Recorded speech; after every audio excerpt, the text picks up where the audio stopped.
Who was Afonja and what did he do that changed the course of history of the dynasty forever? Afonja was from a long line of mighty warriors.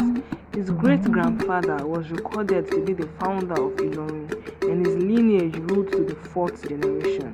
Ilorin was the military outpost of the Great Oyo Empire, and Afonja ruled as the Are-ona-kakanfo, aka Supreme Military Commander.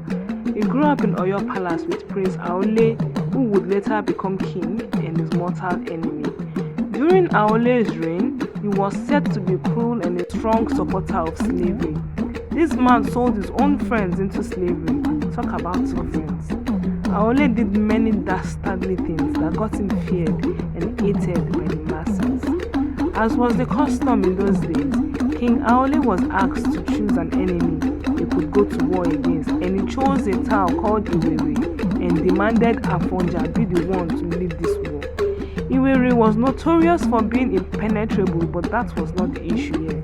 Ilorin was the hometown of the mother of the former king and Aole's cousin, late Alaafin Abiodun. Afonja had served under this king and had made an oath never to go to war with the king's family.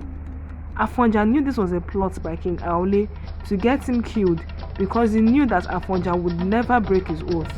Afonja refused to do the king's bidding, despite knowing refusal to obey would cost him his life, as it was forbidden for a military commander to disobey the king's order.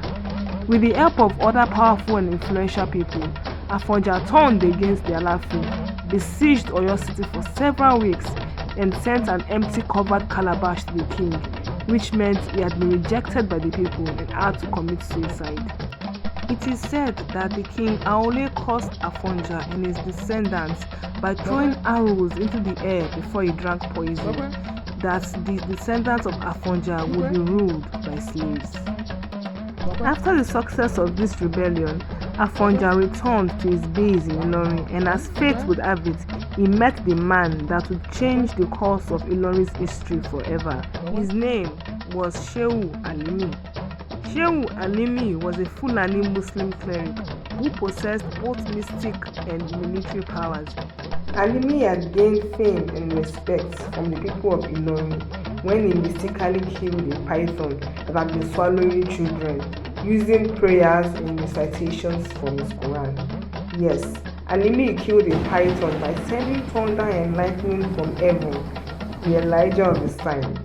His mystic powers interested Afonja, and because of this, he made Alimi his personal priest and advisor. During this time, the successor of Oba Arole was doing very poorly as an Alaafin. Oba Adebo was losing grip of the military and civil respect of his people, as he was seen as a weakling. It got so bad that the chiefs were stepping down from the king's service and turning against their own people. It was during this time that Oyo Empire experienced all manners of civil wars that would eventually lead to the downfall of the once great empire. Afonja Are-ona-kakanfo took this weakness as the right time to further his own ambition. He declared Ilorin independent from Oyo Empire so that he could enlarge the town to be equal with the great Oyo Empire, where he would be able to reign as king. This was treason, and that meant war, so Afonja set to work preparing his army. With advice from Alimi, Afonja incorporated Fulani slaves into his army and gave them equal rights with the free natives. Not only that, Afonja promised freedom and wages to all Fulani slaves in Oyo if they joined his army. This swelled his army's population greatly, and soon Muslims and Hausa became a great part of Afonja's army. They called themselves Jamal, a title that separated them from the Yoruba counterparts, kind of like racism in reverse. The Jamals were ruthless and cruel, and sometimes caused havoc and ill-treated the Yoruba in Ilorin, but they were untouchable because they were favored by Afonja. With this army, Afonja won many wars and increased in fame and power. After some time, Shehu Alimi died and his son Abdulsalam took over. Because of the advantage of language and kinship, Abdulsalam was able to control Afonja's army due to the majority of them being Jamal. By the time Afonja realized this plot, it was too late. Because of his influential endorsement of Alimi, the Muslim religion had preceded over the traditional religion. The majority of the people in Ilorin had turned to Muslims, and the people, even his closest allies, were soon convinced Afonja was an infidel.